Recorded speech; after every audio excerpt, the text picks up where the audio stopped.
Oh, hello there. Yes, well, we saunter our way into the weekend again. I don't know, does Friday count? Probably. Yes. Anyway, I was going to do something about trans stuff today, given Elon Musk and various other people, including Alison Bailey, losing her case. Again. Yes, but, well, stuff happened, as it does, yes. Now then, doing the type of work that I do, I have been trained for about 20 years in what we might call low-intensity restraint techniques. And one of the things that I often find odd about watching coppers is thinking to myself, I don't know if these people have ever been trained in anything, right, okay? If you have a person of a certain size that doesn't want to comply with you, there's no real point in wrestling with them. I can just put it that way, okay? If your life's in danger, there's a great deal of point in doing that. But if it isn't, you need to do other things, okay? You can't just simply apply force magically, it's not the movies, to people to make them comply. And we were faced in the last sort of 24 odd hours, 48 hours, with the sight of Manchester police who were perhaps doing the wrong thing. I'm sure you've seen the video. If I was to, as a teacher, kick a child who was prone on the ground offering no resistance in the head, I wouldn't be a teacher. Yeah? Think about if you saw that in a nightclub. You'd want that bouncer arrested. Now, you can make up whatever stories you want around this to justify what the copper did. But nevertheless, that is a copper who is cross with somebody and is using violence to make themselves feel better. That's the way that works. I work with teachers that do that as well. Thankfully, most of them aren't teachers anymore. That's the way that one works. Okay? If you let your emotions gain control of you in those situations, you will hurt people, because human beings can be very, very violent. Anyway, it was intriguing to see the various sort of fault lines that there were, because it threw up some interesting stuff on social media yesterday, which I do want to share with you. I mean, in the blue corner, should we say, there were the professional racists, yeah? Because after all, it was a white copper, good person, and a bunch of brown people, bad people, yeah? So we actually had this from Richard Tice. The Richard Tice is an MP. Right, okay, he's an MP. He's supposed to be a leading member of the community, albeit in Boston. All right, the footage is not distressing, it's reassuring. There's clearly a serious issue going on. Officers don't use tasers unless they're concerned for the safety of the public.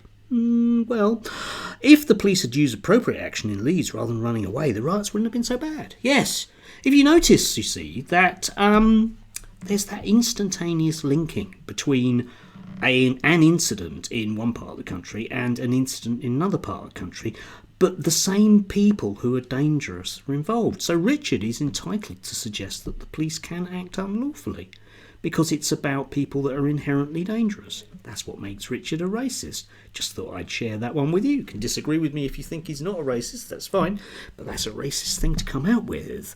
And we have Lee Anderson digging down, Reform Party. They have a constituency that is largely made up of people that are lean towards racism. Okay, well said, Richard Tice. The vast majority of decent Brits, I wonder what colour they are, Lee, would applaud this type of policing. Would they? What? Somebody getting kicked in the head? Seriously, Lee? We are sick of the namby-pamby approach. Yes, aren't we? I personally want to see the police armed with machetes, because then they can just lop people's arms off. Eh? Especially for speeding tickets, I think that would be a good idea, Lee. Yeah? Maybe not, eh? Time to back our boys in blue, he has said. Yes, indeed, because of course, yeah, these people have a constituency, and their constituency doesn't really mind the police hitting certain people, not them. Of course, that would be a crime. Yeah, Turning Point, who managed to have a go at somebody for not tweeting enough about things that Turning Point want them to, yeah. Well, you're full of crap, they say. We've just checked your timeline. There's plenty of posts about Palestine and how much you hate Starmer for not being radicalised, but zero about the soldier who was tragically stabbed, yes. And again, you see, it's a nice scorecard, you see, because if a white person, notice the way that the soldier is white, all soldiers are white, aren't they? Yes, the rules, okay, according to Turning Point, right, is stabbed, then the police are allowed to kick somebody in the head in Manchester, because things. Yes.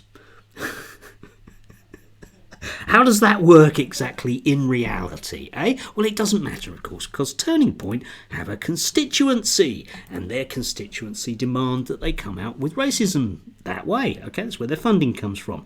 And speaking of people that do racism for a living, of course, we must come to Darren Grimes. What I find absolutely revolting and beyond troubling is this. Our conversations are more focused on a Muslim man getting a knock on the head, come back to that for a moment, while a female officer stands there with a shattered nose drenched in blood. Meanwhile, an off-duty British Army soldier has been blah, blah, blah. Yes, indeed, you see, we link these things together. Asian people, Muslim people, are dangerous, and they need a knock in the head. Now, if Darren wants me to show him the difference between a knock in the head and being kicked in the head, I would be more than willing to give him a demonstration. You notice the way that harm being meted out to certain people is poo-pooed away, and other harm is highlighted as being serious, because after all, our soldiers, who are undoubtedly always white people, must be protected by kicking brown people on the ground. Yes? Somehow that doesn't make sense to me. But there were some actually intriguing other voices of almost like adults in the room, and I'm going to surprise you with a few here. First up, there was Paul Golding, okay, who's not somebody who's been known to be sympathetic to Islam, shall we say. Okay, he wrote this, which is quite right. Do you support this? Imagine that was me on the floor and the police did this. For someone who's been persecuted for 25 years by the police and been arrested over 20 times, this disturbs me. This will be you one. This will be me one day. Let me know your thoughts in the comments. And of course, the comments underneath are a mixture of racism, etc. But yeah, that, you see, is actually what we might call a considered an adult response. None of us want to live in a country. None of us want to live in a country, I think, where the police are allowed to use force which might kill somebody. You know, that's the basic problem with the knock in the head approach, the clip round the ear. Yeah, okay? In the training that I've done, we have to always think about using the very minimum amount of harm. We're allowed to use harm if it's absolutely necessary, and times in the past I've been hauled over the coals and have to justify exactly what I've done, usually on the basis of having to act quickly in case somebody gets hurt. Sometimes that's a child, sometimes that's another child, and sometimes that's an adult, and back of the list is me. Okay, if I get hurt, that might be part of my job, but I'm the back of the list. Yeah? Those are the way that those things work. And that's a responsible and adult thing to do, because what I'm trying to do is manage a situation. I'm not there to punish. The police are not there to punish. Okay? Anyway, in the second corner, we have actually Laurence Fox, who, again, rightly so, I know I'm going to say something very positive about Laurence Fox, but rightly so, pointed out that this is outrageous behaviour on part of the police.